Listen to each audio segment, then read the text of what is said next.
మీకు టమాటా వంకాయ రోటి పచ్చడి చెప్తాను. వంకాయ ముక్కలన్నీ సాల్ట్ వాటర్లో వేసి కడిగి ఉంచుకోవాలి. కళాయిలోని మినపప్పు, శనగపప్పు, కొంచెం ఆయిల్ వేసి పప్పులు దోరగా వేయించుకోవాలి. అవి తీసాక మళ్ళీ కొంచెం ఆయిల్ వేసి పచ్చిమిర్చి, జీలకర్ర, కొంచెం కరివేపాకు, కొత్తిమీర కూడా వేసి అవి కూడా దోరగా వేయించుకోవాలి.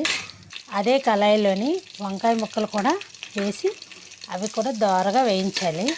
బాగా మగ్గాక అందులో ఒక 2 టమాటాలు వేసి అవి కూడా బాగా మగ్గనివ్వాలన్నమాట.